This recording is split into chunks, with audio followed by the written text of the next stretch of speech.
Hello,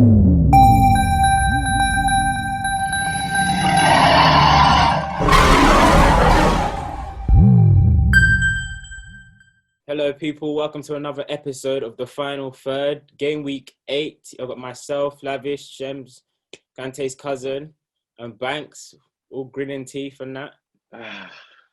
Hey, beautiful.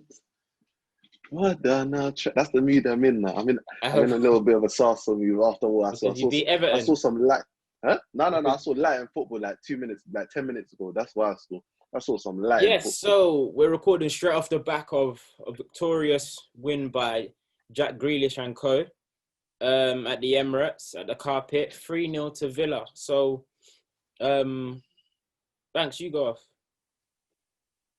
off. Where do we start, man? Where do we start? After a good performance against United last week, you lot just came here and the same problems that we've pointed out about Arteta, they reared their ugly head again for you, didn't they? The lack of creativity, you put all the onus on Saka to be your creative outlet for him to create everything. Got Bamiyam, who's got his Supermax still, he's got his big contract now, and the goals just ain't flowing from. He's out on the left. Nobody really knows what he's doing there. Got Lacazette up top. He's supposed to be a focal point and ain't getting nothing from there. So, I mean, it was fun. You lot had your fun at Old Toilet last weekend, but then the same problem just came out to hide. Like we spoke about the centre midfield pair, and it worked at Old Trafford when you lot wanted to press everything. You lot wanted to make us uncomfortable. It didn't work when you have to face Aston Villa. It didn't work. First of all, let's start with the players before I get onto Arteta. But the players were just hungover, and I feel like hungover from what though? That's the thing. That's what I don't understand. As in mentally hungover, because I'm not saying you're hungover from playing Molde on Thursday. Just hungover off of dust, because they just never got out of the blocks. 46 seconds in, John McGinn scores. VAR said, "You know what, Arsenal? I'm gonna give you lot life. Give you a bit of life. Fair enough. He obstructed his view, but whatever. Cool. He was never saving that, but they caught us life. They gave us life. That's fine. We never got out of the blocks. We lost every 50. We were losing everything in the midfield. Partey was probably our best midfielder before he came off in the first half. But McGinn playing the deepest role was playing. The midfield was just too constant. Aston Villa's midfield was just too awesome for you. It was constant, yeah. McGill's presence was constant, and you had Barkley and Jack Grealish carrying the ball, just fine, and bringing all the other Villa players into the game. You've had Willian chasing shadows since you cursed him since the first game of the season at Fulham. Still doing suicide on the right hand side. Aubameyang just has paint on issues because he's so wide all the time, and when he gets the ball, he has to do or die. Like, he has to do something with it. And what I don't understand though, like with Willian, like literally the same thing happens every week. Arteta waits 60 minutes for him to do anything, and then he takes him off anyway, like, and then the next week he'll go and do the same thing. It's so weird, like, is he expecting different results? It's the same thing. It's doing the same thing, expecting different results. And then you have Lacazette, who's absolutely shot of confidence, absolutely a shadow of himself. And I was one of the first people to get onto the Lacazette brigade, and I got silenced saying that I was negative. But fair enough, chickens come home to roost, and he's not good enough. But that's not the point. The point is he's not doing what he is good at. He's not even doing, because he's not even getting within. He gets one chance a game, and he's not taking them, so his confidence continues to deteriorate. Perfect, cool. So that first half was awful. Second half, and we had one 3-minute spell where we kept the pressure on Villa. Besides that, for the whole game, it was poor. It was very, very poor, and it's very telling that previous games, Arsenal's best players, if we do have a man in the match, is our defensive units. Gabriel more time. Even he was getting pinned up by Watkins. Yeah, I don't know what it is about him, but when it comes to the Liverpool, it happened against Liverpool. I know it's happened against Arsenal. When he sees you lot centre backs, he just smells meat. Like he smells meat. He says, "This is food for me." Early Watkins was on his drug bar. He was on his drug bar today. Pinning up. I remember I was seeing the ball come out of the air. It died. It hit him. The ball stopped. The ball stopped. I said, "Is this a Joe Bonita advert?" News. The ball stopped. Okay, that's fair enough. He was on his drug, but today on his P's and Q's, he was coming mad. So. But now onto Arteta and Twitter. The rumblings on football Twitter are saying that they're running out of patience for the what guy. did I literally say like 2 weeks ago to you, though, Shem? I said fans are starting to lose that patience, or starting to lose that goodwill that they had with Arteta. He ain't believing. You know why as well? You know, and now you're one of those fans. No. You know what has an impact? No, I said I'm not gonna do that till December. I'm giving it to December. You know what has an impact on it? It's when other teams are doing well as well. It matters in game weeks around the surrounding week. So 2 weeks before, maybe looking at other people's fixtures as well. If everyone's doing well around you, and your manager, I disagree. You know, I disagree because the fact that we lost 1-0 at home to this Arsenal side makes me hate Solskjaer even more. Like, we won this week and I still hate Solskjaer. We'll be looking at where Chelsea is, where they are now, not how they're playing, where they are. They are, where Tottenham is. They'll be looking at, even though it's only 3 points that separate all of us, they were looking at it and I'm thinking, this was on paper, it's an easy win. You beat Villa at home. You don't lose to Villa at home. Last time we lost was like the time when went mad on Arsenal fans. That 3-1. 3-1. That was like 2014. Start of the season. Yeah, start of the season. So let me get on to Arteta now. I'm tired of the over-managing thing with the Spanish managers. Is very true. It's very telling. But specifically, let's focus on Arteta. You're over-managing, and then what you're like, the point when over-managing is very annoying is because the clear-cut stuff, you're not doing that. And then you're stuck in your ways. You're very stubborn in what you're doing wrong. So, for example, Willian doesn't need to start every game. I wish I could actually go into watch training sessions and see what. I wish I was in a post-match interview. I'd just ask him certain questions. Why does Willian? Like, Willian doesn't need to start. Because he's even been saying Willian's been improving. He's getting better. He's learning the system. He's insulting our intelligence. That's what's like. What is your system if Willian's getting better and this is him improving it? Second one. Why are you persistent to keep Aubameyang on the left wing if this is one of the world's best finishers of world football? You're wasting your latter stages of your career. You're wasting him. He's decaying away on the wing. Why are you doing this? Why are you persistent to keep him and Lacazette on the same team? Okay, because you feel like they're the best players, just to put the best players on the pitch and work with them. Not necessarily. You can sacrifice some of them who are not that amazing. Aubameyang is clearly our best player in the whole team. You play him, first name on the team sheet in his perfect position. Cool. And then you work around it. Why do you persist on bringing Nketiah on in the 70th minute? I saw him come on. I think it was like the 60th minute this time. I saw him come on. That's Shem's guy. I don't want to stop calling up my guy. Stop. It's not funny. Stop calling up my guy. And I don't want to serve him up like this. Like, this ain't his level. Because he just comes on and then, unless it's like one janky tapping. Arsenal's not his level. Arsenal's not his level. He's not good. He's not Arsenal level. He's not Arsenal caliber. Arsenal's not his level. Arsenal is not his level. For me, for a youngster to play at a good enough team, yeah, because a youngster coming into a big team, yeah, you have to be of that level. You have to be exceptional. You have to be competent, or you have to show us something. Ketty don't show me nothing. Don't show me nothing. He's not physical enough to even play that role. He gets flung about. He's not even as fast as he should be for a youngster. So I tell you what don't make sense is the fact that Nketiah's game supposedly is supposed to be getting chances and like finishing chances, tapping, being a poacher, fox in the box, all of that good stuff. You do not create enough chances to just be throwing on. And let me go to my last point. In the boxes. And let me go to my last point. So if you persist in your stubborn ways to play these players, yeah, surely put them in the best situation to get the best out of them. You're not.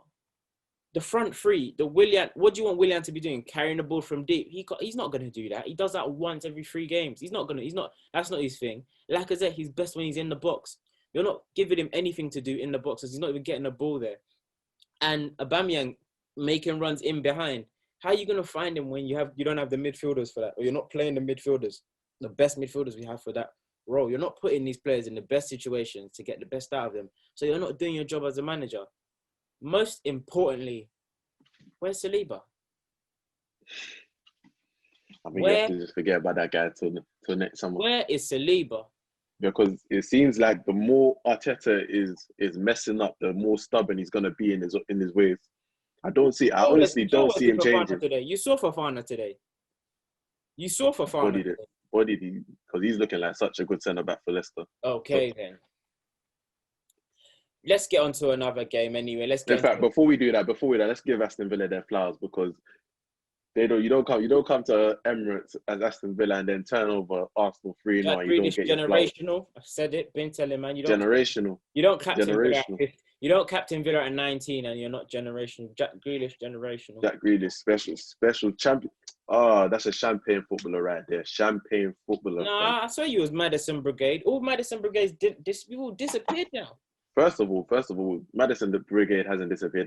That's another playmaker right there. But I got it wrong. Grealish is clear. Like, I got it wrong. Of him. They're not mates. They're not mates. Madison's younger, so we're gonna give him some time. But they're not mates. Grealish is clear. It's a year below. I hold my hands up. Let's go get the rest of them. They all should come and apologize. Grealish is a bad boy. Because every time man will be carrying, you'll have the ball on the halfway line. A regular Dom will just pass the ball off, let me move off, try to get into a better position. He will look you in your eyes and say, I'm going to dribble this ball. It's on you to take it off me. And I know you're not going to take it off me. That's confidence right there. That's confidence. That's look into another man's eye and say, you're not tackling me. That's why it hurt me so much that he decided to stay at this club, because Grealish, his whole persona, everything about him screams big time. He's big time. He's box office. Big time. He should be playing he should be in the Opera House with the Champions League. He should be playing in the big ears. He should big up Watkins as well, because we were on him saying, can you show yourself at this level consistently? Can you prove you're a Premier League player? As well. Literally. Big up those two, man. There's Matty Cash as well. Just the whole Aston Villa team. Like, Matty Cash locked up that right side for Villa. Again, the midfield was phenomenal. Horrid game. Horrid game. But this weekend's big game. Sorry, about to cut you off. We got City, the former champions, hosted the current champions. City hosting Liverpool, and they were tied at 1-1. Right. Before I ask you, I don't want to ask that question anymore. I was going to ask who does this result benefit, but still question. Let's get it right into it. Kevin the Booty. Because the same way we speak about Pogba, let's speak about his counterpart. Let's speak about. I'm the bad guy if I bring up the fact that De Bruyne just stunk out for 90 minutes. I'm the bad guy because everyone will say, Pogba's fanboys, they have to get at De Bruyne because Pogba's sitting on the bench. But De Bruyne, Sterling, who else is Rodri stunk it up. Walker, brain dead moment. De Bruyne was a stinky performance. Like, the worst thing is he got the assist to cover it up as well. Like, he's moving like Bruno, fam. Got the assist to cover it up. Some people and the pundits will say he didn't play too bad. He was awful, because they'll say, he got the assist. He got the assist. He was on the end of he created their best chance, more or less, before Jesus' header or something, and he forced the penalty, but he also missed the penalty. Besides that, nothing else. For me, you can't be world class and ghost these games. You can't ghost these games. Man was on the left wing trying to swing in crosses in the last minute of the game. Go get on the ball, son. Go get on the ball. Try and create something. Try to be special. He's perfected that driven cross on the right side, but that can't be your only. That can't be your go-to. You get that can't be your go-to. It doesn't look pretty as well, but it don't look pretty. You don't look pretty. You're crashing in like 100 of them in the game. Don't look pretty at all. But why do you think people don't speak about KDB when he stinks out the joint? I think because now it's kind of the unanimous thing to say he's the best player in the Premier League. So when he doesn't, because no one's close to him. So when he has stinkers, which is quite frequent, they put it on someone else. It had to be, sometimes it'll be Sterling or one of the strikers. Mahrez didn't show up. So for me, he has these sort of games pretty frequently for me. He has them frequently. for me, he has them pretty frequently, and people just don't call it out.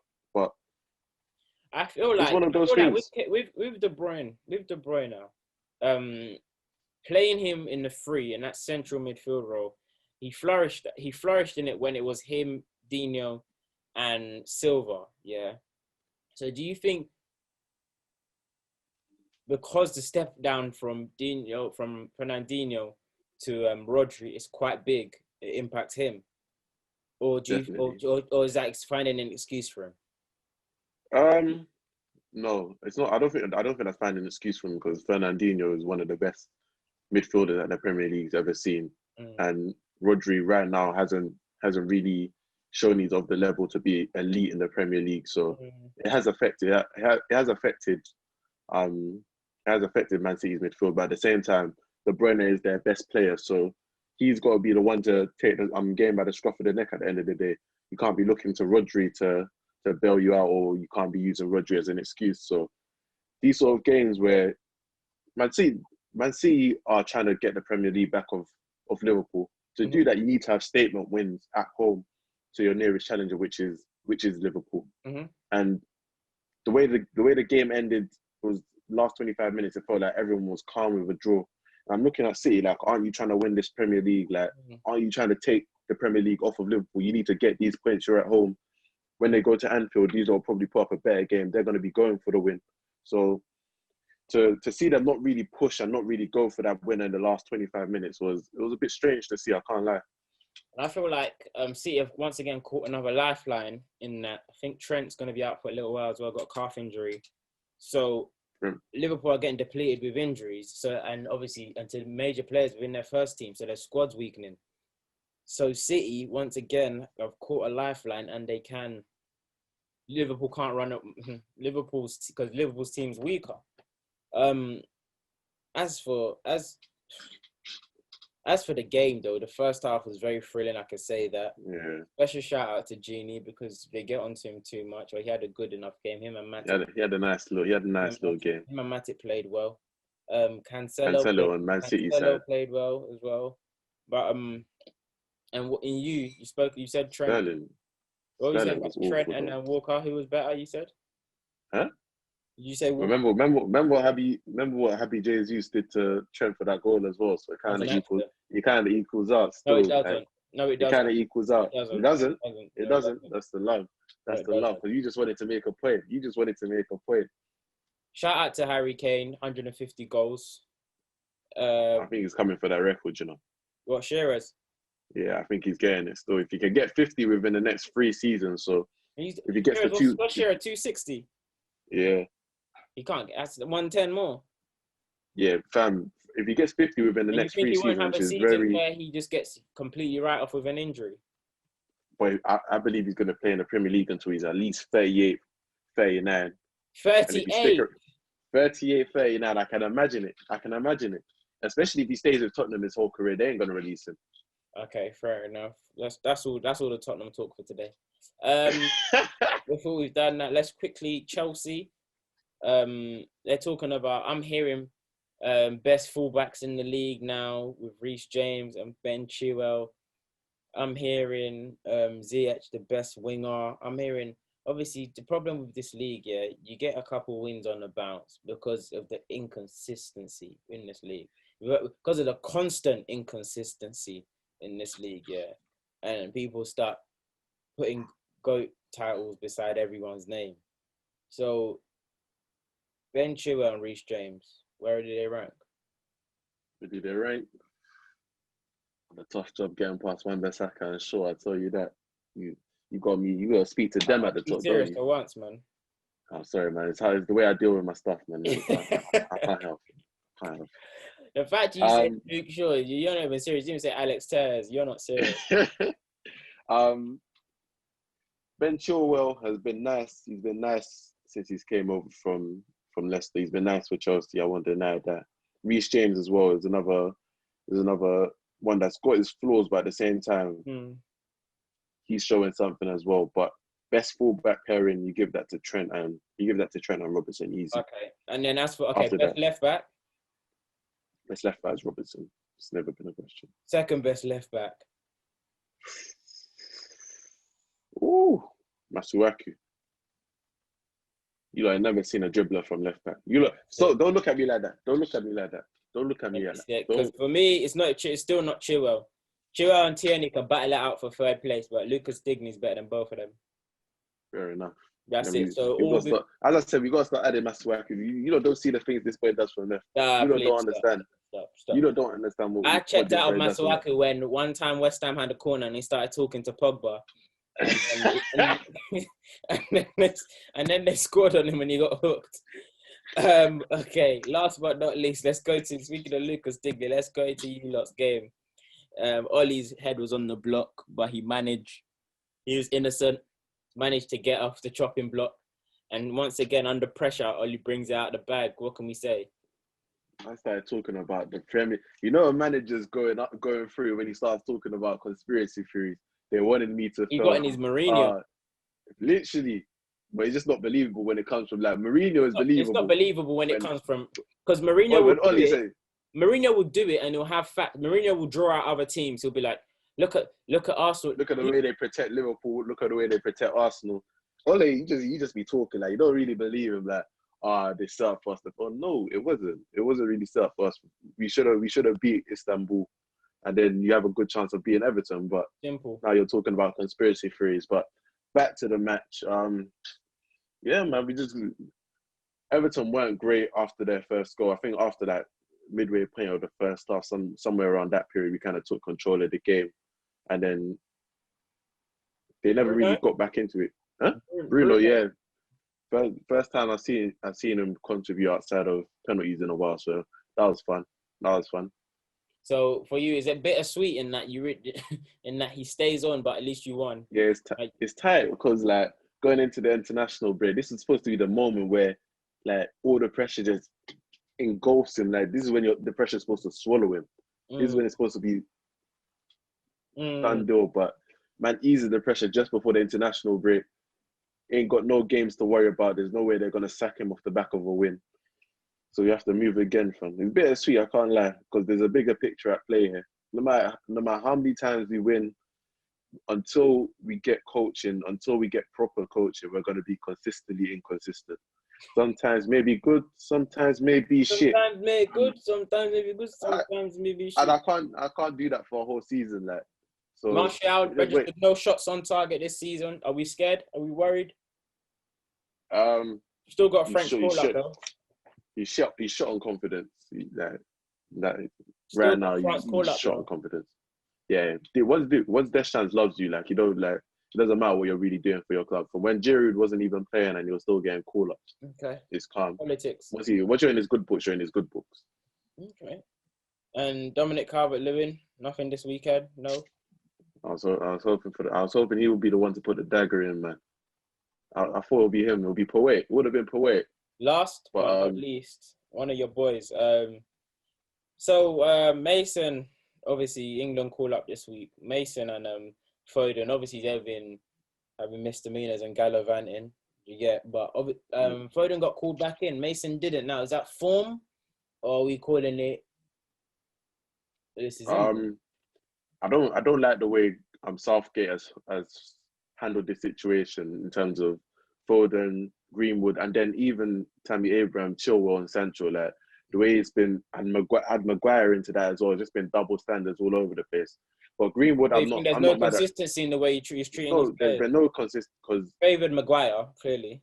He favoured Maguire, then he dropped Chilwell, Sancho, and Chelsea lot, Abraham for like one game, and then brought them into the next squad because they was under pressure and they needed to win the match. So and then what about Foden? So why did Greenwood not make the team? He's just not been playing. This one, I'm not mad. I'm not mad at Greenwood not making the team. Like he's been in and out of our team, and he's been up and down in terms of form. Not like even the Arsenal game, it wasn't great. So I'm not mad. Like he hasn't got a God-given right to be in the squad, and there are good England. Been playing well. He's been playing all right. He's been playing well for City. So I'm not mad at him. I'm not mad at him being in the squad. No problem. Well, guys, that's been a game week 8 for you. Hope you enjoyed the international break. Smile. Just because you lost, you can still smile. Subscribe to the final third. Still smile. That's the final third. 3RD_. And yeah, stay tuned for some stuff coming to you this week. Peace.